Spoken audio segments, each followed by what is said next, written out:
Hi everybody, my name is Jeremy. This is Red Means Recording Modular, and this is a great big video on the Intellijel Cascadia. Intellijel reached out for me to do a video on this, and I was honestly a little intimidated. This is such a big, feature-rich piece of kit, and I wanted to do it right. And if you look at the length of this video, you will see that it's pretty intense. So how this is going to work, we're going to walk through every single part of the synth, pretty much, and I'm going to have a little musical bit for it, and we're going to talk about how each part works, demystify it, and listen to the Cascadia in hopefully as many forms of it as will give you a good idea of what it's about. TLDR, I think you can think of the Cascadia as a modern ARP 2600. It has that same internal normaling, very thoughtfully laid out. You can break the normals and get more experimental. It's great. It's beautiful. Let's get started and listen to what makes the Intellijel Cascadia special.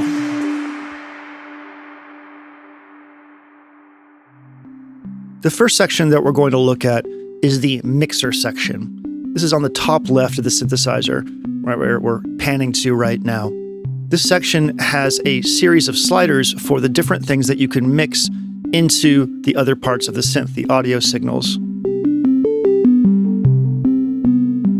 Right now, we're just listening to the VCOA's sine wave, but I can turn up the ring mod here. The oscillator B is what's doing the ring mod by default. It's normal to that.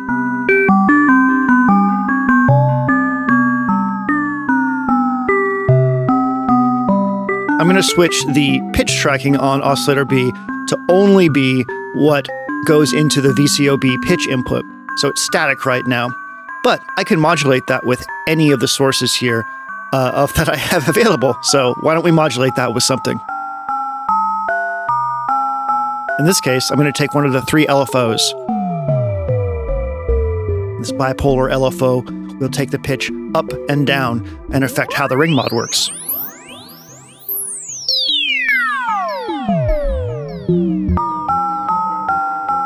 I love how the ring mod sounds on this. All right, there's the sine wave again. We're going to bring in the saw wave now. By the way, all the effects and other arrangement you're hearing, the effects are coming from the Chroma console and Ableton, and then the arrangement that you're going to hear was all done in Ableton after I recorded this. There's a sub-oscillator that we're bringing in now, and it has three different options. In OR mode, the sub-oscillator is the logical OR of sub-1 and sub-2. Here's sub-1, which means it's down one octave from the main oscillator. And there's sub-2, which is 2 octaves down. And then back in OR, it's the logical OR of sub-1 and sub-2. It's a great sounding sub. Here's the pulse wave. The pulse wave can be modulated.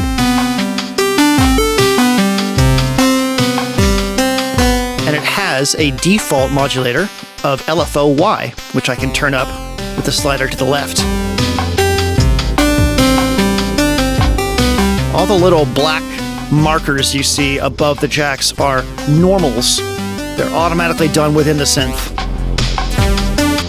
And when you plug something into the jack, it breaks the normal, so you can be creative with your patching.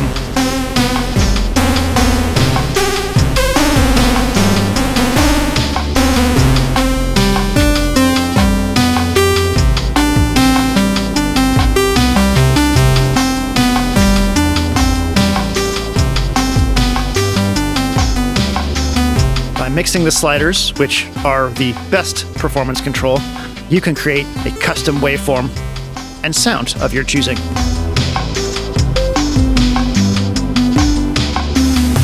Next is noise. The slider to turn it up, and we have a dip switch that selects between 3 different types of noise. Right now we're listening to white noise. That's pink noise.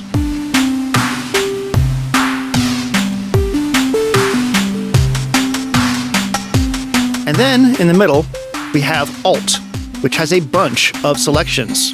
If we put it in Alt mode and hold down this red button over here, we can push some of the MIDI buttons up on the upper left and cycle through different types of noise, including some that sound like cymbals. I'm just going to cycle through them real quick.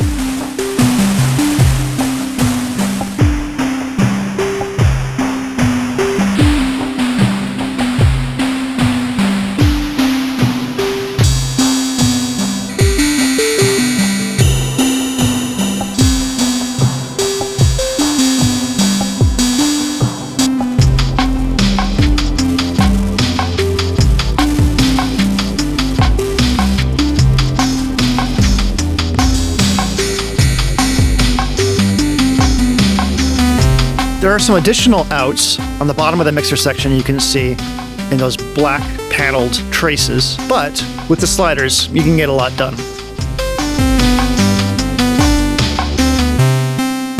That's the mixer section. I love it.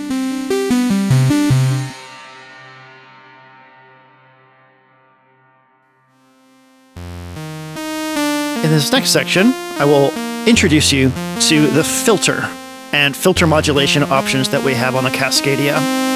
We'll start with a rich, harmonically dense waveform, like a saw.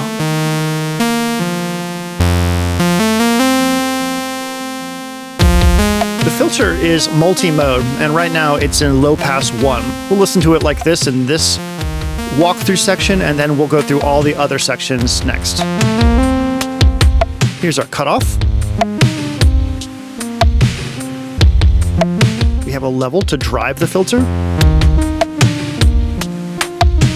Frequency modulation 1 is automatically normal to envelope B down here.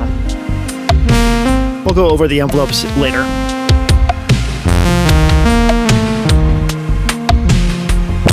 The filter on this is the real star, and pushing the resonance a bit starts to let it really shine.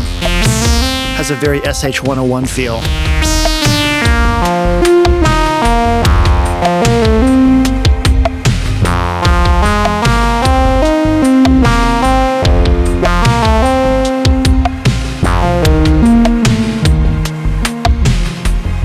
FM2 is automatically normaled to the pitch, the external pitch.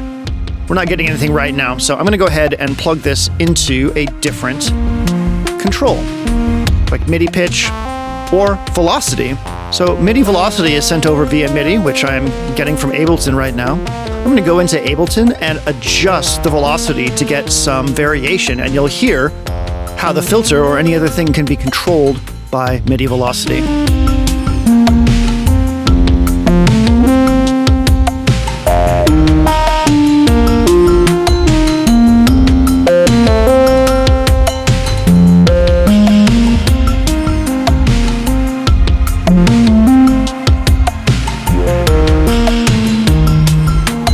Frequency modulation 3 is open. There's nothing default patched into it. So let's try an LFO. God, that sounds good.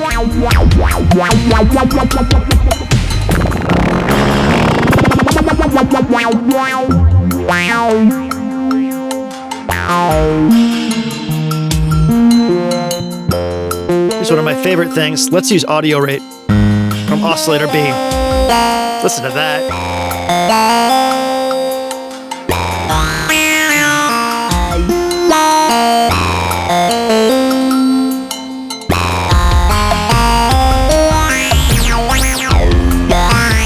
Such a cool sounding filter, and this is only a low pass 1 mode. There's also a high pass filter out here that I'm going to plug into the place where the wavefolder usually goes and mix it in with our signal. So this is now a mix of high pass and low pass.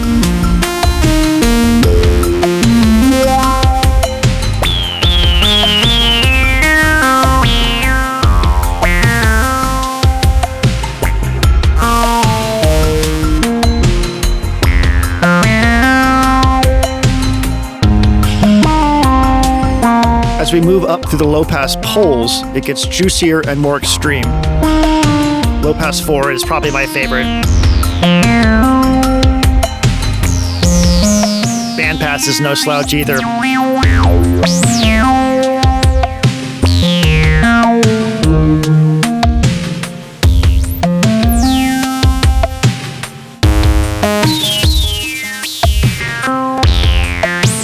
So that's an intro to how the filter works and how much modulation we can send into it.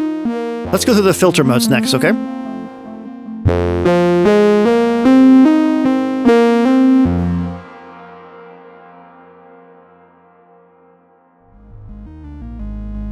So in this demo, we're going to go through all the different filter modes. And I'm just going to put the name of the filter mode on screen when it comes in. I'm not going to talk for this whole section. So I guess have fun. See you in the next section.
Okay, next up, I'd like to show you and play for you the wavefolder.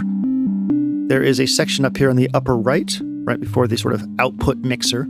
that has a wavefolder. So that controls the intensity of the folding. To the right of that, there's a slider that controls the mix of it into the output signal. And then the mod control allows us to plug something in and modulate the amount of folding. So I'm going to take envelope B and put it into that, and we will get a shaped wave folding experience.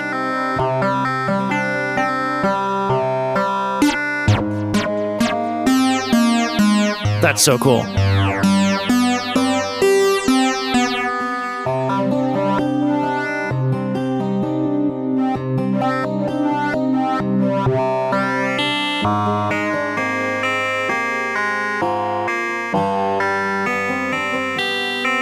By default, VCO-A's sine wave is what's going to get folded, but we can take other things and put it in here, like this saw wave.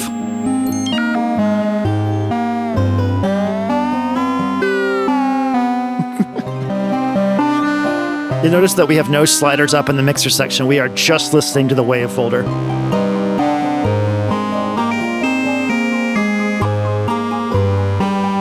I'm going to put it into the pulse output here, and it's really not going to do a whole lot because wave folding a pulse wave isn't really a thing.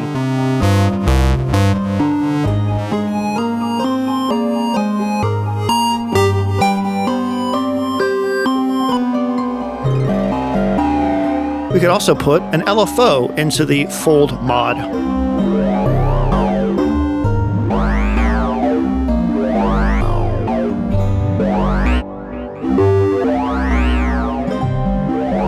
So yeah, that's the wavefolder, a nice addition of color to the Cascadia's palette.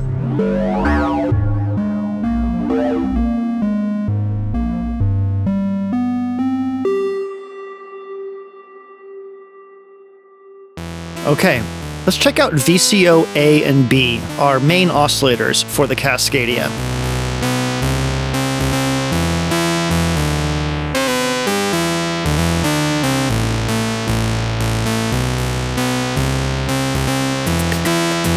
The sequence is coming from Ableton, and I'm just going to mix in some waveforms there. First up, we have the pulse width modulation that you heard earlier.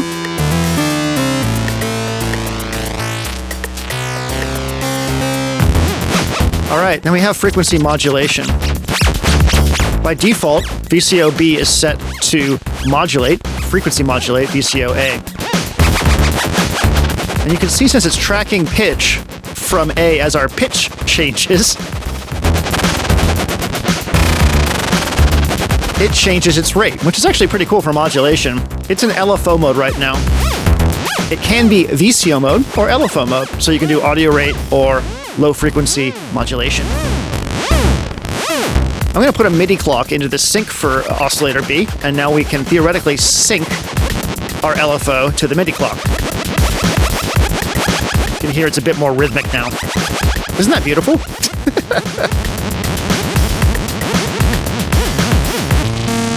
There is a through zero FM mode for the frequency modulation, which is sort of more melodic sounding version of FM. It's going to maintain the pitch of the original sequence a bit more. It's also still pretty weird, right? But yeah, it can get really, really colorful and interesting depending on where the relationship is between the two oscillators.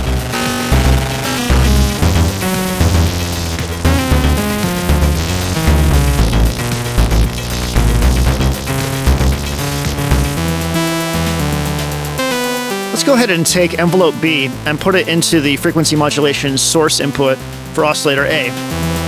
And let's go ahead and make some lasers and percussive sounds this way.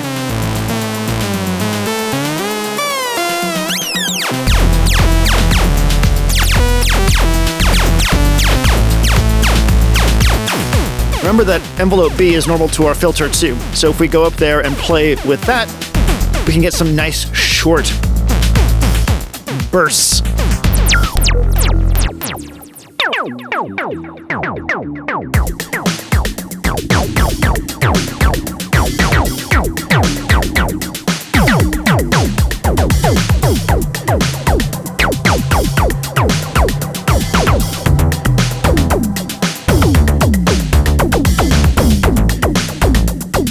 That analog percussive sound. This thing can do some pretty mean kicks as well.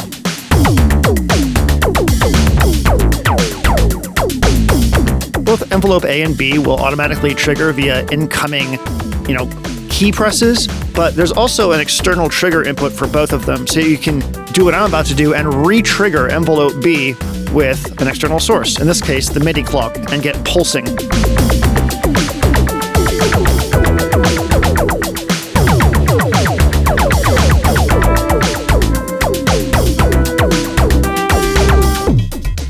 Listen to that deep sub bass.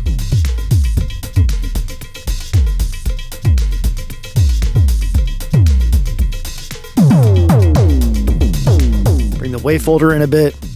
Sounds great.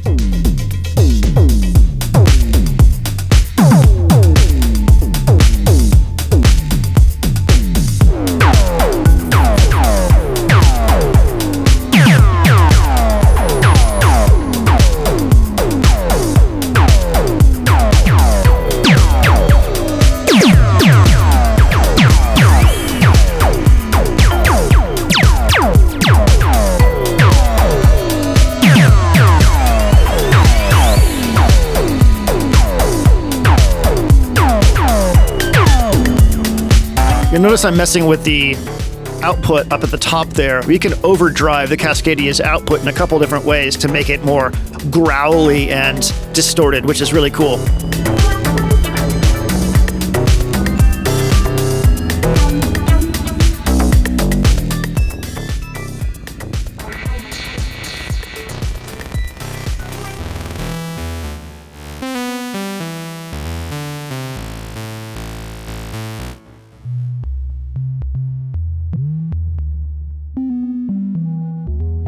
How far can we push a sine wave? Let's find out. We're using through 0 FM right now to color that sine wave.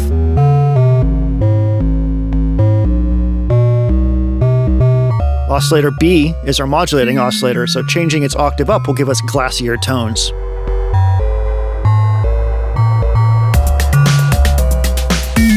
Let's patch envelope B into the modulation control amount for our FM.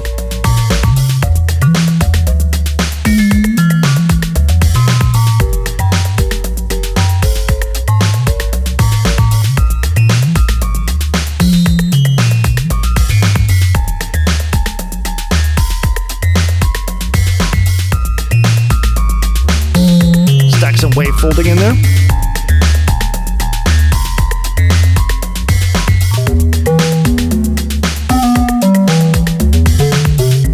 It's amazing how much you can color a sine wave to make an awesome bass.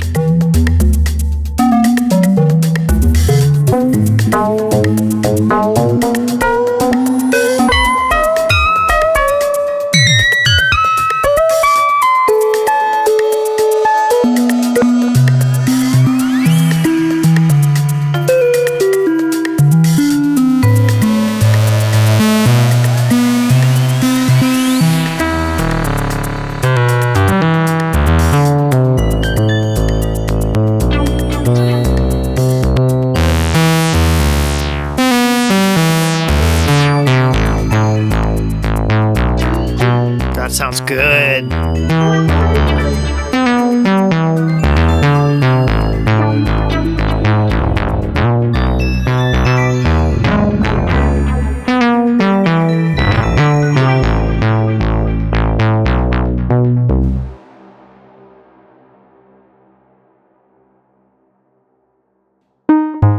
Okay, so in this section, I'm going to show you the two envelope generators. One of them is an ADSR with some fun tricks up its sleeve, and the other is what could be considered a function generator in that it will do envelopes, but it will also do burst generation and LFO stuff. So I'm patching the triangle wave of oscillator B into our output. I wanted to show you that oscillator B could be pitched up to like a 7th, and you could have a little bit of sort of harmony built into your patch that way, just detuning your oscillators in a musical way. So this is our ADSR.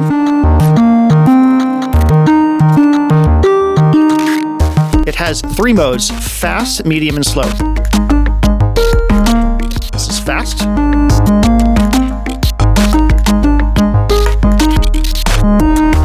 slow is very slow, very long. And medium is, well, you might have guessed. You'll notice a control jack, and that corresponds to the little dip switch below it, which says level, X, or time. Right now we're on X, but if we switch this to level, then the MIDI velocity is going to affect the level or volume of the envelope overall. There you go.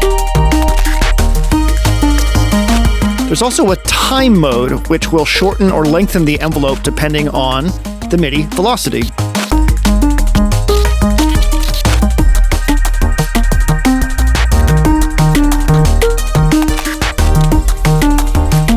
There's a special control for hold and a selection of where the hold parameter is applied to the envelope. I didn't quite understand this, and I'm not going to get into it, but you can check the manual for a very good diagram of how it works.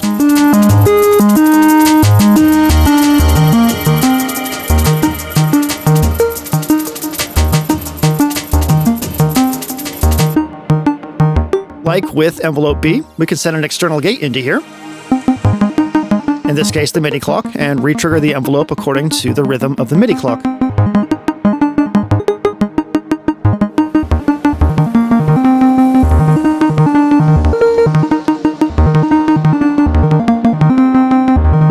Could also use a more unconventional source for this external gate or trigger.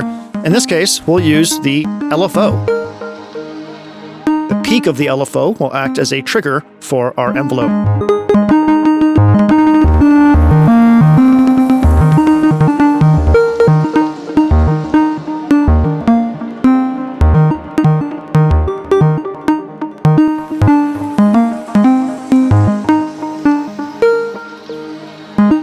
This can lead to some very, very interesting experimental patch choices like Krell patching down the line, which we will do.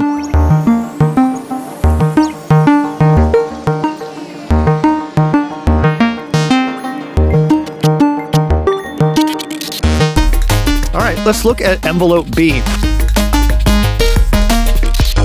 or function generator B, as I might want to call it. It has a rise and a fall time. And it also has a linear versus exponential control. We can have an exponential fall and an exponential rise.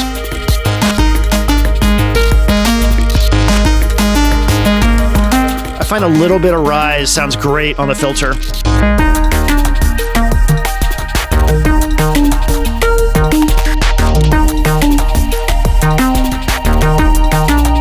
Here's our exponential control.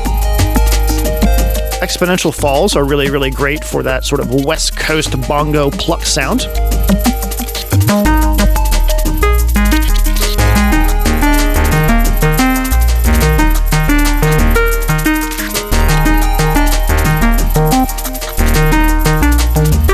All right, let's explore LFO mode. So you'll notice that the top dip switch switches between envelope LFO and burst, and the bottom one is free, sync, and LFV. I'm actually going to put a cable into the external gate input with nothing there, and that will just let the LFO go. You'll notice there are 3 sets of markings underneath the rise, fall, and shape control, and that's because they have different controls depending on whether or not you're in LFO, envelope, or burst mode. And yes, the LFO will go into audio rate.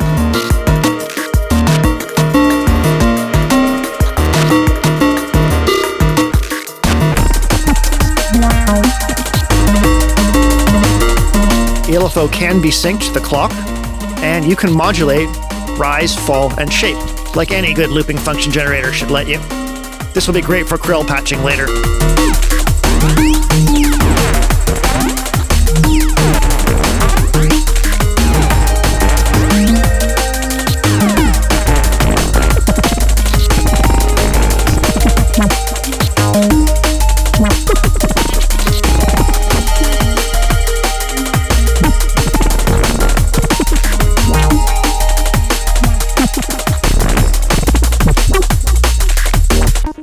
Next up is burst generator. This is going to create a sort of ratcheting burst from the envelope. and there are controls on how to have it rise or fall, and the density and shape of its bursting.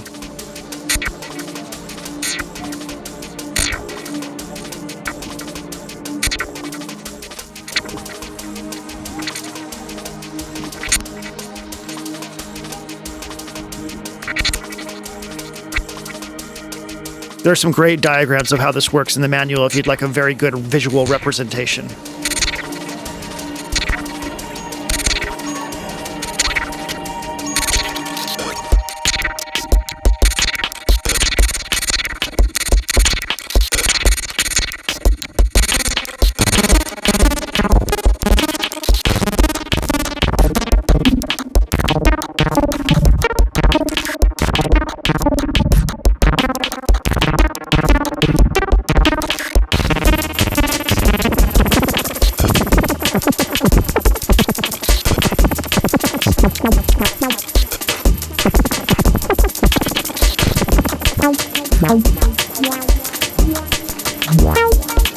Okay, so you're like, hey, Jeremy, why don't you just end this now? It's a good time to, like, end this section, right?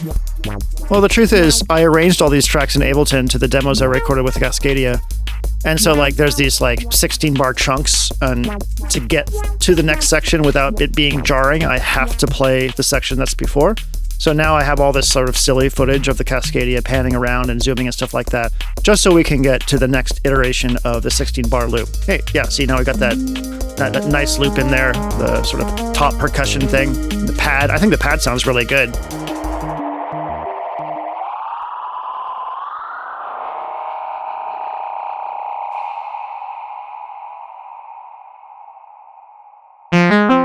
All right, so there is a dedicated section in the middle for slew, and I'd like to do a little section about it in the video.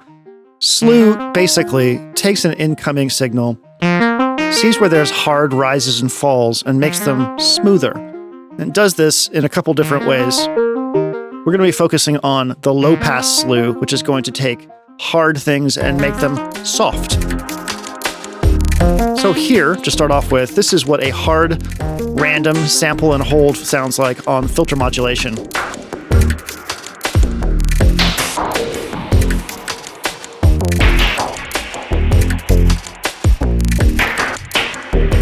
Hear that it jumps around with hard edges.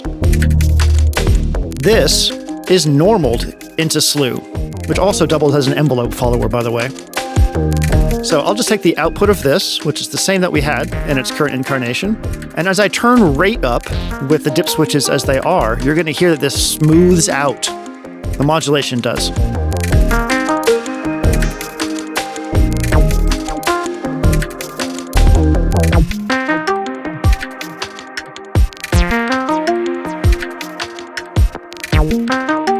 So now we basically have smooth random, which is great.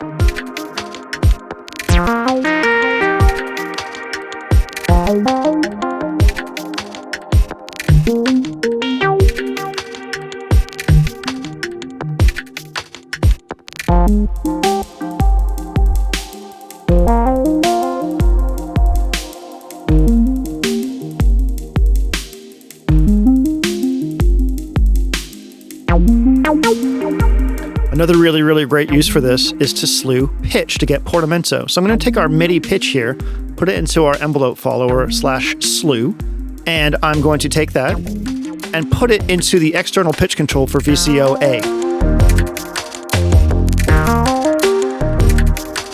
And then I'm going to turn up our slew. You'll hear the pitch start to slew around. There we go. Nice.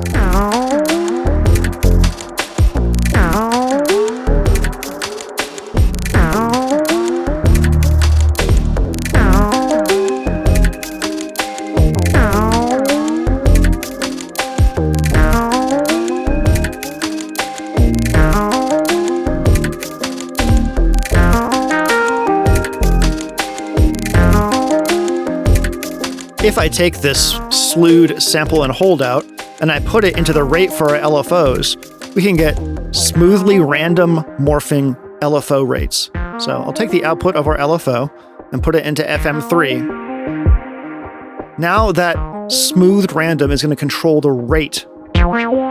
of our LFO and just kind of slowly push it around according to the slewed version of our sample and hold circuit.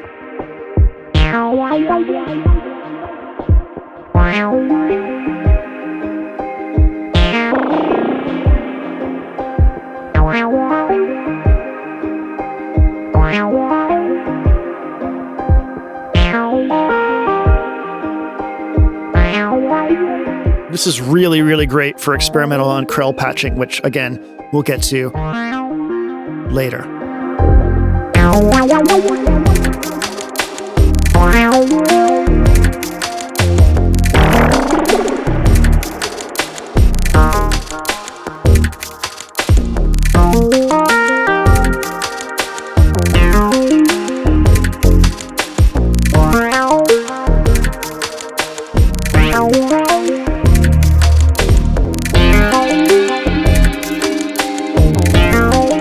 Take this other LFO out here and put it into the pitch of VCO-B. Take the output of that and put it into our frequency modulation. So now we'll get audio rate modulation on our filter.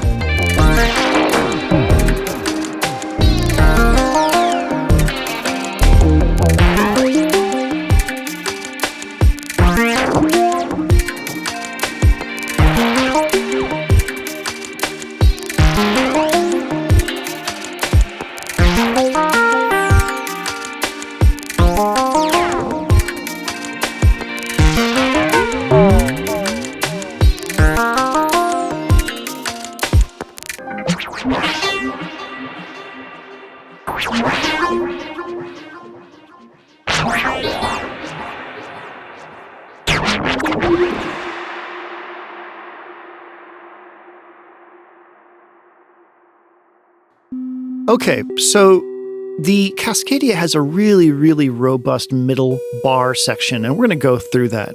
This middle bar section is our utility section, and it includes things like LFOs, attenuverters, slew, and just a lot of really, really useful stuff. So we'll start with the LFOs. There are 3 LFOs, and they are sort of like locked together, but they, by default, can be out of phase with each other, and I guess we'll call it Y and Z LFOs, first one would be X, can be set to divisions of the first one. So you can have, for instance, divide by 3, divide by 5, divide by 8. And by default, that third LFO goes into the mults, which you can break the normal of and use the mults for any other signal. That's what I just plugged it into there.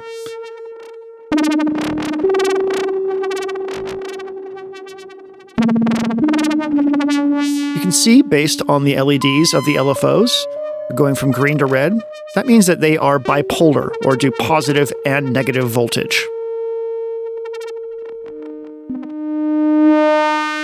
Next up is our inverter. It is normaled to envelope B and will invert the envelope, but you can break the normal by putting anything into the top jack of the inverter.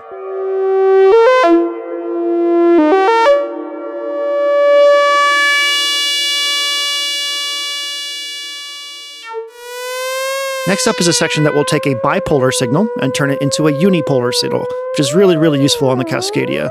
Right now you're hearing bipolar frequency modulation coming out of LFO Y into VCO A. You can hear it going up and down from the original pitch. But if I put it into the circuit that takes it and makes it unipolar, it'll only go up from where that is, which is really, really, really useful. Okay, for this next section, I'm going to just put on screen what I'm doing because it's going to move fast and I want you to be able to get the information.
Remember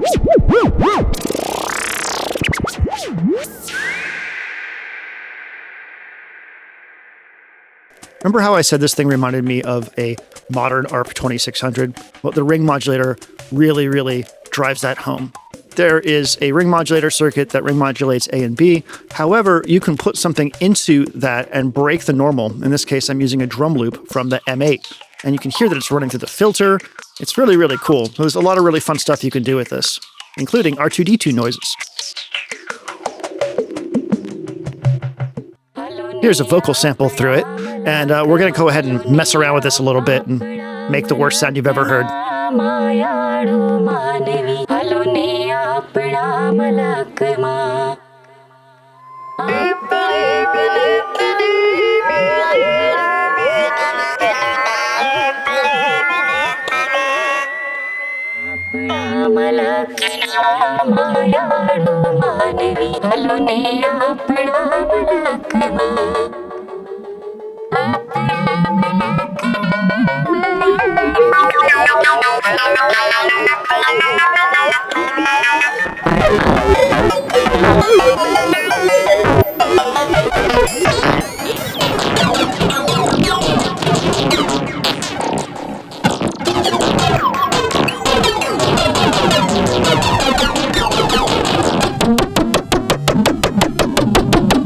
For some reason, I'm really proud of this sound. I don't know why.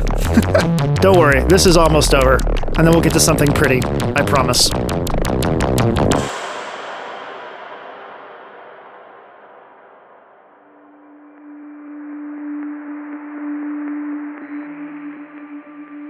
Okay, so believe it or not, this is the end of the video. I've shown you almost everything that Cascadia has to offer, as concise as I could, and we're at like 45 minutes. I have a lot of performances that I have shot with this thing that I'm going to put in a second video. So check the video description or the card at the end of this video that has a link to that. What I wanted to do here was show you the soul of Cascadia, how it worked and what it sounded like, how you might approach it if you got one, and demystify it a bit. I think the Cascadia sounds really beautiful, and I like that it can go from these very classic, sort of, like I said, SH-101 style tones, a la Boards of Canada, get kind of acidy and aggressive. You can get really weird. It's really diverse for a analog synth, and that's because of the semi-modular nature. And Intellijel is really well known for very smart, well thought out panels and how their instruments connect, and the Cascadia is it's no exception whatsoever. If you've been thinking about looking at something like the ARP 2600, give the Cascadia a look too. I think that it's a sort of modern classic. It's classic and modern at the same time, if that makes sense.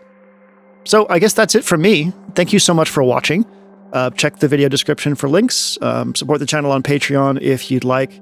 And I will see you in the next video. This has been Jeremy for Red Means Recording Modular, and I hope you have a wonderful day.